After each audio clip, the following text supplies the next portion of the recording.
Hello everybody and welcome back to a special, very special episode of the Brawl for All Pro Wrestling Show. It is our 2015 year-end awards special. I am joined by Cdub from Chronochord Media. What's up? What's up, everybody? Year-end 2015 awards. First time ever here on the Brawl for All. I am pumped. Yeah, this should be fun. Indeed, man. We got a lot of great categories here that we've come up with for you guys. Let's go ahead and get it kicked off here with the best of 2015. We'll move on to the worst afterwards. Right, we're going to go with the best, and then we're going to start with the worst. Let's start it off with maybe the most prestigious award here. Wrestler of the Year 2015. Jeff, I went with AJ Styles. The guy was IWGP champion. He defended that title all over the world. Fantastic wrestler. And I want to give some honorable mentions to Finn Balor, Rainmaker Okada, and Brock Lesnar. I'm going to go with, before he was injured, I would have had to say Seth Rollins. Yes, had a fantastic year. Best year of his career. Unfortunately got sidelined. And an honorable mention to Roman Reigns. Great choices. Both guys have really... at this point, yeah, he could be considered. Absolutely, man. Both guys have been a focus of WWE and have really broke out this year. Obviously, a lot of my guys are going to be WWE NXT picks, but Finn Balor as well. I mean, you can't knock him. Guys had an awesome year. But I'd have to give my overall pick to Rollins. Seth Rollins is a fantastic pick. Make sure you guys let us know in the comments who your picks are for all of these as we go through them. Let's move on to the match of the year.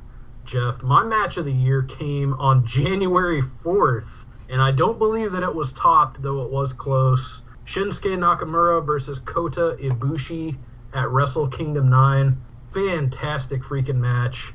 Honorable mentions, second and third place, I gave to AJ Styles versus Rainmaker Okada, where Okada captured the IWGP Championship at Dominion 7.5 in Osaka-jo Hall. That was over the summer. Great event. And another one, Bayley versus Sasha Banks at NXT TakeOver Brooklyn. That was one of the best matches I've ever seen, period. That was just a fantastic match. The storytelling was great. Everything about it was great. Very easy to get emotionally invested in that match with the way that they set it up. Kudos to them. My match of the year, hands down, is Owens versus Cena, the first one where Owens won. Man, what a fantastic series of matches that they had. And I have to go with Bayley and Sasha second, definitely. Most definitely. Both great picks. But they definitely have my match of the year. I remember going back and watching that multiple times. Owens, Cena. I forgot which pay-per-view that was on. I want to say that might have been Money in the Bank. Was it Money in the Bank? I don't know. I don't know what it was. Night of Champions, something like that. I don't know. Nevertheless, to segue out of that, pay-per-view of the year. My choice for pay-per-view of the year, Jeff, was Wrestle Kingdom 9, again, January 4th. Top to bottom, just a fantastic card. It came on late at night, and it just had that big-time feel that you got to have with a pay-per-view. My number 2 and number 3 picks were NXT TakeOver Brooklyn, which was another top to bottom fantastic card. And, of course, the year wouldn't be complete without WrestleMania 31, a.k.a. WrestleMania Play Button, another great card. I think I'm going to have to go with Wrestle Kingdom 9 just off the rumors that I heard, and JR, in your opinion, as the number 1 of the year. I'm going to have to give the second to NXT TakeOver and the third to WrestleMania, like you said. Yeah, I think those are all three great events. If you haven't seen I've yet to watch Wrestle Kingdom 9, but I can't not give them the number 1. I can tell you it pretty much ran away with it, hands down, in my opinion at least. And you got to get your butt over to YouTube or wherever it may be to watch that ASAP. Any listeners out there that haven't watched it, go watch it again. And Jim Ross commentates, right? Indeed, Jim Ross and Matt Stryker. And we got Wrestle Kingdom 10 coming up in January 4th. So go check that out. It'll be a barn burner. Feud of the year, Jeff. I'm going to go ahead and defer to you first. Who was your feud of the year for 2015? It was Cena Owens.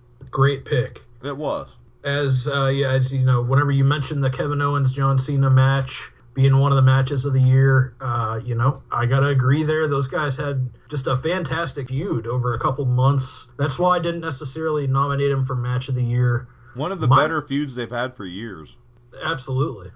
My feud of the year I had to give to Undertaker versus Brock Lesnar, complete with ball shots and tombstones onto exposed rings. Just great. Finn Balor versus Samoa Joe. That one could still be going. We could see that go into 2016 as well. And my number 3 pick was your number 1 pick, John Cena versus Kevin Owens. I'm going to have to say Samoa Joe, or Finn Balor and Owens had a badass one going too. Oh, most definitely. So I can't rule them out. Next award for 2015, Best Female Wrestler. Jeff, I went with one of your favorites, Asuka. Number two, I had to go with Bayley. Number 3, Sasha Banks. This one was really a toss-up. I feel like women's wrestling has emerged more in 2015 than perhaps it did for 50 years prior to 2015. I agree wholeheartedly on that. But I got to go with Asuka. This is I love saying that. Asuka. Great choice. Who would you go with? Female wrestler of the year? Man, let me think about that for a second. Give me yours. I'm gonna go with Asuka, and then why Asuka? Man, she's only had about 3 matches though. Dude, go back and watch. Technically, I don't know if she counts yet.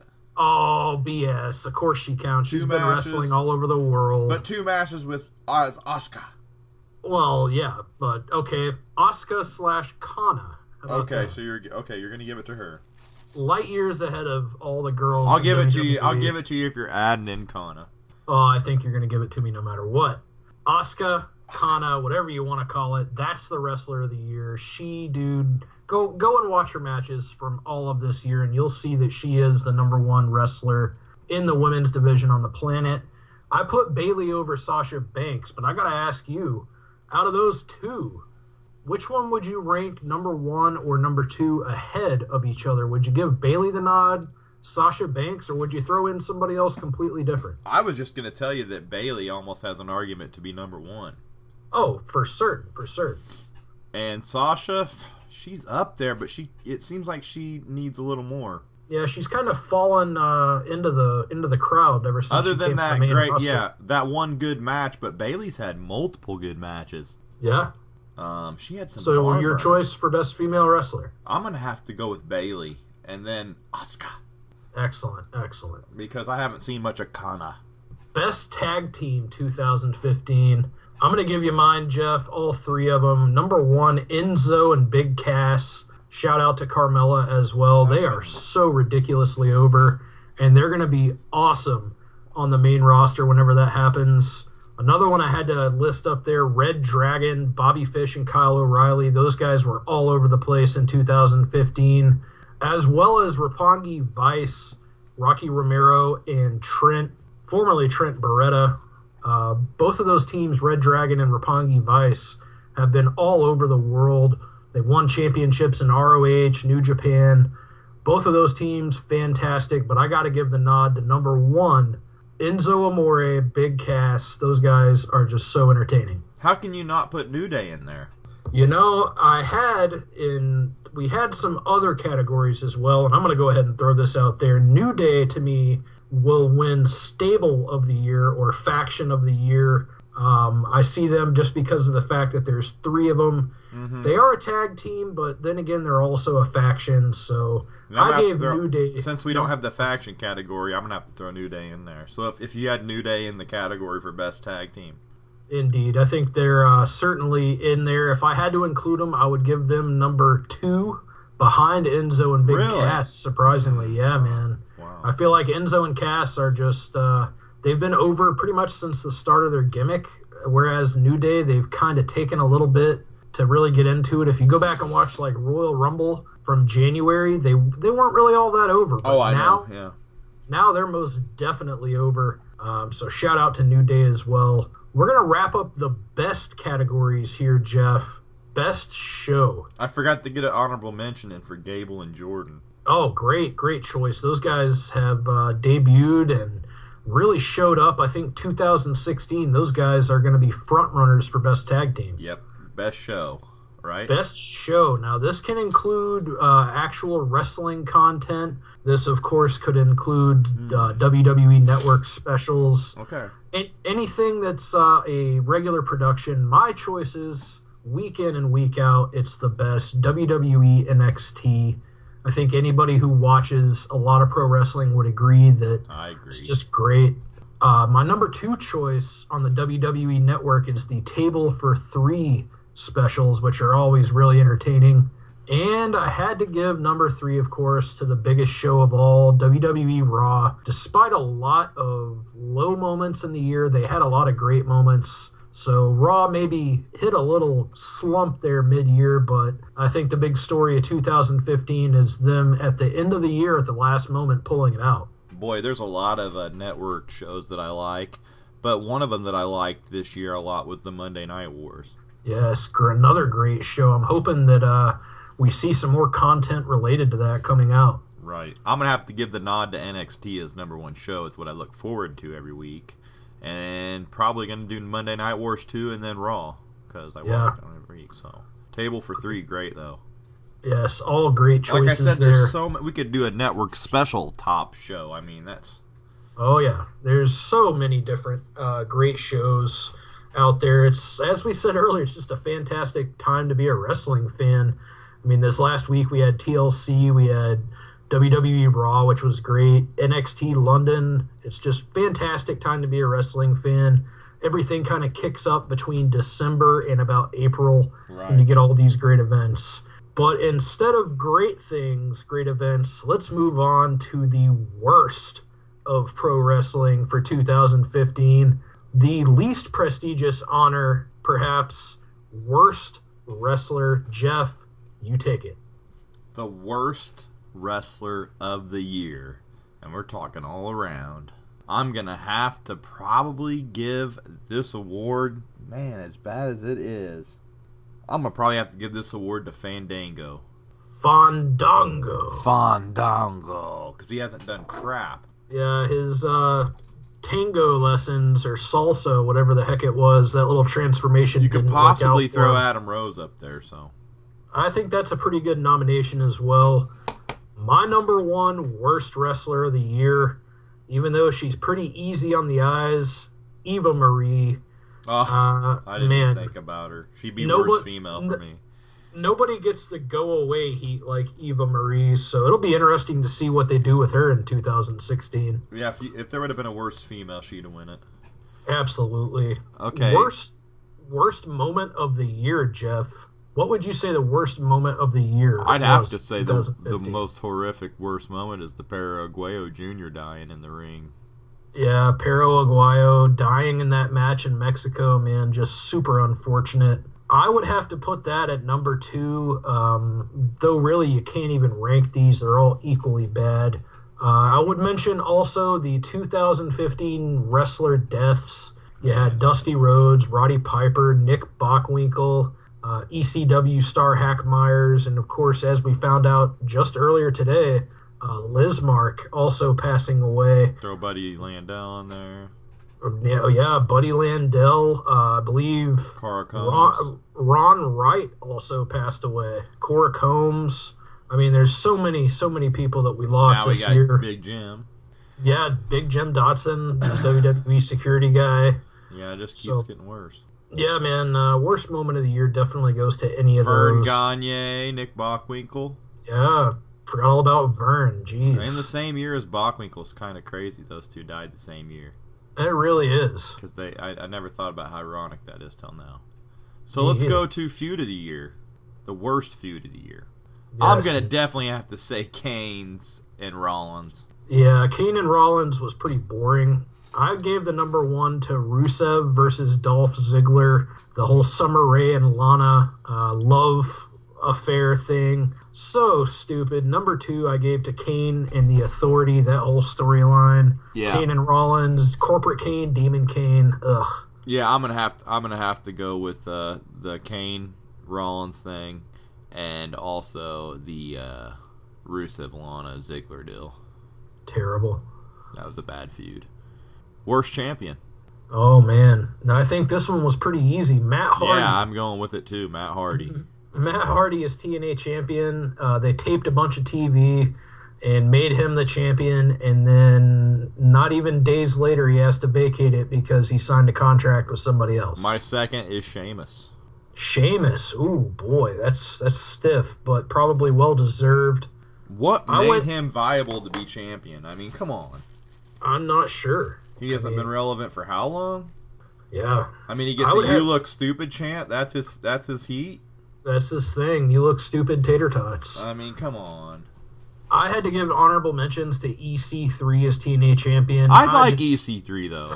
I don't. I'm not a fan, and really, it was tough to pick number 2, but I gave number 3 to Nikki Bella as the Divas champion. Hey, it's always great to see her on TV, but her matches were pretty bad.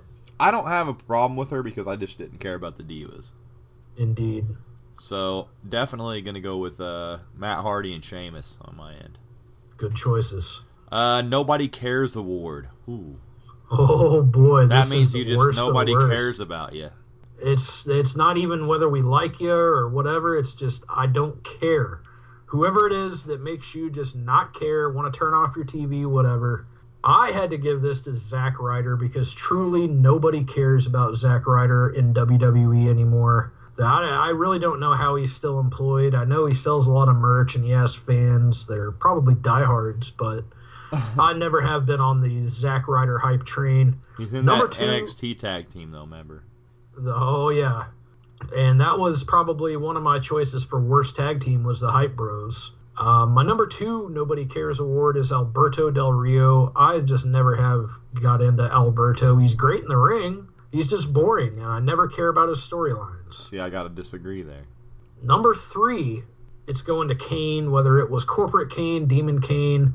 It really made Raw hard to watch for me with the whole Rollins-Kane authority thing this year, so I had to give him a mention in there. Although, again, Kane is a legend. You know, he's a great wrestler. He's been a part of a lot of great storylines, but something about it these days is just not doing it for This me. goes right with worst wrestler. Fandango and Adam Rose. Yeah, those are all great picks there. I mean, and the list goes on. Los Matadores, Ascension, there's a lot of people nobody cares about. Yes, I would have to give the international mention to Captain New Japan over in New Japan Pro Wrestling. There's a lot of guys in TNA. Jesse Goddard's. Yeah, there's quite a few bad ones in TNA. So, the Nobody Cares Award. I'm definitely going to give that to Fandango because nobody cares. Nobody cares, Fandango. Nobody wants the Fandango anymore. Nope. How he's still in there is a mystery to me, so... Who knows? Most overrated. I think this has been pretty much for the last 10 years. Well, maybe not 10, but at least 4 or 5. Randy Orton, everybody likes him. He's a top star, but I never have liked him. He's just so boring to me. Number 2 most overrated, Blue Pants. Everybody acts like she's just the greatest thing on earth. I don't really get it. Like, she comes out to the stupid music and does a little stupid dance, and she dresses up like people, whatever. Don't care. Overrated. Number 3 most overrated for me, and this is going to be an interesting point for you to come back and tell me why EC3 wasn't that bad of a TNA champion, or why EC3 isn't that bad. I think... I put EC3 at number 3 most overrated. I think that he has good charisma and he has good ability in the ring and a good look to him that I think WWE would like him back. That may be the case. Whether you like him or not. I mean, I don't see him. He's not that bad to me. The character definitely isn't great, being the nephew of Dixie Carter and all that. But twisted around and something different. He seems like he's got that superstar potential in him. He very much could be at least a player. He very well could, man. I mean, he's got all those measurables, but I think the thing for me is the storyline and the gimmick. Yeah. Just doesn't do anything for me. Most overrated, definitely Kane and Big Show. Oh, yeah. Just because they're getting up there and so old to watch and on TV, anyway. Man, there's a lot of overrated guys, though. I think Baron Corbin's overrated. Yes, I almost included Baron Corbin on that list. So I'm going to go with him. Good choices. What's next? Most regressed. Now, most regressed, of course, is somebody who started out perhaps in 2015 or just prior to 2015 looking like they were going up and their career was doing well. And, of course, in 2015, their career did not do so well. Most regressed award, I think it's got to be Rusev. The guy was in one of the top matches at WrestleMania, and by the end of the year, he was just kind of nothing. Well, he's a cog in the League of Nations. He is that, but as we're gonna get into on the worst storyline, the whole Rusev and Lana Dolphin Summer thing was just so bad. You got to go with Mizdow and Curtis Axel as a team. I also considered that as most regressed. Curtis Axel, I gave it to Damian Sandow. He started out pretty hot. He had that big moment in the Andre the Giant Memorial Battle Royal. Yeah. Curtis Axel had the Axelmania Royal Rumble moment. Yeah, those two are my top. And then the Hulk Hogan racist controversy struck, and Curtis Axel disappeared. Right. So if you're really looking for some Curtis Axel entertainment, go on over to Up Up Down Down, where he appears as Cold Beer. Yeah, that's great. You can go check him out over there. Rusev, Damian Sandow, number 2, and I went with The Miz. It's hard to believe in 2015 that The Miz was once WWE champion, won the main event match against John Cena. So crazy. Now all he does is talks. He just talks and looks like an idiot. Yep. Yeah, he really has regressed.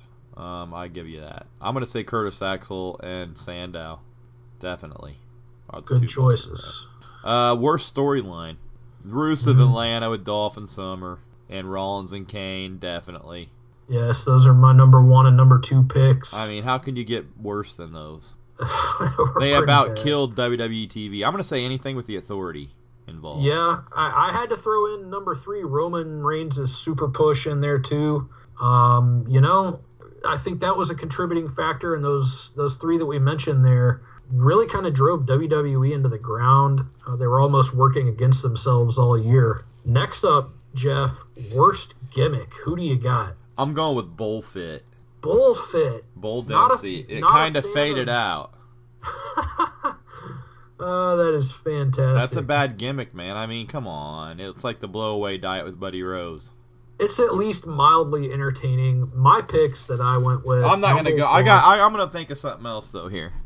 My pick number 1 is not even so much as mildly entertaining. Adam Rose and all of his gimmicks, whether it's the party pooper or the rose bush or the party guy or whatever the fuck Adam Rose is doing, I hate it. Hate it. Number 2, Ryback. Now, we were discussing this during WWE TLC. Ryback is basically a giant baby. Like, he's always saying, feed me more. He's got the bald head. He looks like the Gerber baby on steroids to me. It doesn't do anything for me. I thought he was going to improve this year, but, he improved and then stopped improving to me. So, worst gimmick, number 2, Ryback. Number 3, I'm going to give an honorable mention to the corporate Kane, Demon Kane thing. That was just so stupid. Kane has taken off the mask and put back on the mask and got a new mask and all these things so freaking many times that it just doesn't matter. Bullfit was stupid. Corporate Kane, dumb. Oh, yeah. Definitely. Yeah, all Adam Rose's stuff's been terrible. All of it. Every single bit of it. I can't really go with Ryback as a bad gimmick. I think it's not necessarily a bad gimmick. It's just so cheesy to me. Certainly worth mentioning, though, all those that we listed. Right. Here's a big one. Worst return/comeback.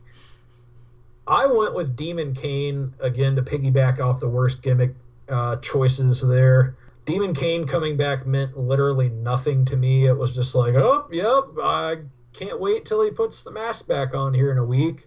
Surprise, he got the mask. Yeah. And he just did the typical Demon Kane, gonna get in the ambulance and drive away and all this stupid stuff. Even though it wasn't too bad of a comeback or a return, certainly winning the U.S. title in your debut return isn't too bad. Alberto Del Rio coming back. I just don't care about Del Rio if you guys haven't caught it yet. Number 3, though, I had to give was The Rock at the Royal Rumble. Supposedly, this wasn't even planned, Jeff. and Vince McMahon called an audible at the last second after the crowd revolted and sent The Rock out there to try to pop the crowd and save the Royal Rumble. Holy cow.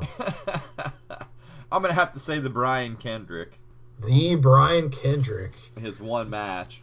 You know, at least we know who to blame for this whole Eva Marie thing. Apparently she was training with Brian Kendrick. Rhino's up there too, in my opinion. Big Rhino, yes. I mean, really, he's done alright, but... Yeah, I mean, he had that little thing with Baron Corbin, and then they had the match against each other. But Tommy Dreamer's up there, I mean... You know, the Goldust return wall, although I was glad to see it. What the hell happened there? Although I was glad to see it, I mean, they just treated it like, oh, hey, it's Goldust, who cares? You know, what the hell happened there? I don't know. You gotta give Hulk Hogan, right? Didn't he return this year? No, that was last year. Yeah, I think that was last year. Hulk Hogan definitely goes up for one of the worst something awards, worst public relations, I guess. Yeah, definitely. Jeez Louise. Worst announcer, Jeff. I think we could probably both agree here. By God, Michael, it's JBL. I love it, Michael. Him or Booker T? Booker, man. Booker don't do great. I mean, at least Booker I get kind of a chuckle out of, and you don't always see him on TV every single week. But and JBL, Jerry Lawler's not into it either. Nah, Jerry's pretty much, every now and again he tells his little cheesy jokes or whatever, but... I agree with you, though. JBL all the way.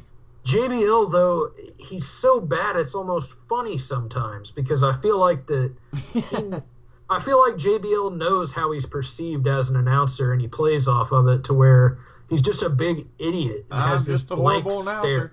With a cowboy hat. I love it, Michael. Worst show, Jeff. This isn't going to be tough for us to choose, and we might as well go ahead and throw worst promotion in there.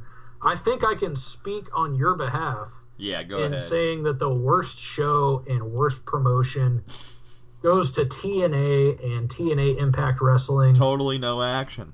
Totally no action. So awful. Fuck you, Dixie Carter. It'll be dead in a year.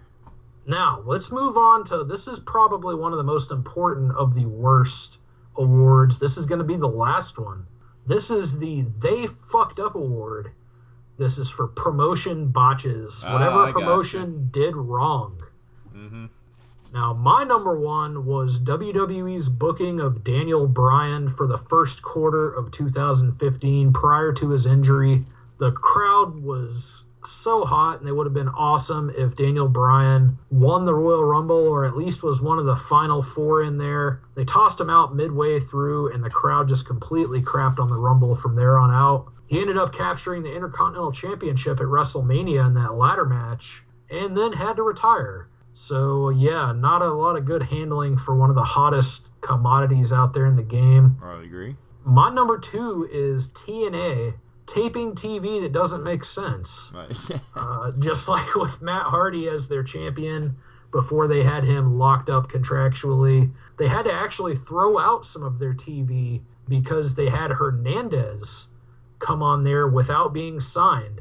And then he did segments with the Beatdown Clan, and they had to end up showing other matches over those because they couldn't show Hernandez in TNA because they didn't have the contract. So terrible. Yeah, it tells you TNA.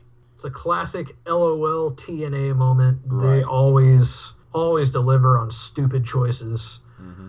The last one for me is the AAA Triple Mania technical difficulties on the iPay-per-view. So bad. If you guys watch Botchamania, I'm sure you've seen the clips on how bad this show was. I mean, even if it didn't have technical difficulties, it still wouldn't have been great. AAA was looking to make a big splash in the United States with this show and completely failed. Jeff, what do you got for the They Fucked Up Award, the worst promotion botches? I just botched saying promotion botches of 2015. I gotta go with the WWE's booking of Sting, the match at WrestleMania, his unmemorable match at WrestleMania, I must add. Ugh. I think that they fucked up totally on how they booked Sting. So that has to be my number one. The Daniel Bryan thing definitely in there, number two. Yes, most definitely. Both of those are worth mentioning. And TNA just as a company whole, so. TNA fucks up everything, so I think that's kind of a given. But you never did mention Sting, but man, what a horrible way to book him in there. I gotta agree, man. And then, of course, he had that big injury in the Night of Champions match against Rollins, which made it all the much more worse. WWE actually attempted to fix it about halfway through 2015, and then Sting gets injured, and we never find out if they could or not. So it's unknown going into 2016 if we're ever going to see Sting even wrestle again. Yeah, neck surgery is necessary to fix that spinal stenosis. But this has been awesome, man, given our 2015 year-end awards for the Brawl for All Pro Wrestling Show. Make sure you give us a subscribe. Give us a like if you like what you heard. Give us a comment. Let us know any kind of feedback, any kind of questions you have. Who do you think are the best in each of these categories? Go check out Chronochord Media in the description below. I got the YouTube channel link there. Cdub, any more on that? Yeah, go check us out on YouTube as well as our website, chronochord.com, chronochord.com. Check out our music, our wrestling content. Got some recently uploaded WWE history of the WWE Championship up there. We're up to part 4 now, 1983 and 84. Looking forward to bringing that to you.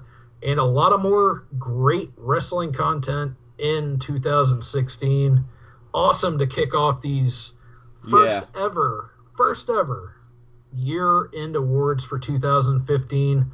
Hopefully, Jeff, we can get Jeff Crow on here in an upcoming episode of the Brawl for All Weekly and get his picks for some of these awards. Yeah, I hate to leave him out, but, we had to do what we had to do. Shout out Jeff Crow. Shout out to Jeff Crow. Until episode 58, I think that'll be the next time we'll be talking to everybody. Hopefully we can get you on here, Cdub, but I thank you for doing this special episode for the Brawl for All with me, and I hope everybody enjoyed and are entertained by our picks. Yes, most definitely. Like Jeff said, drop in the comments below all of your picks for these categories. If you agree or disagree with our choices, let us know why. And thanks for watching, guys. We hope you enjoyed this year of the Brawl for All, and we look forward to bringing you more greatness every single week in 2016. Yep, just like he said. Thanks for watching, guys. As always, peace out.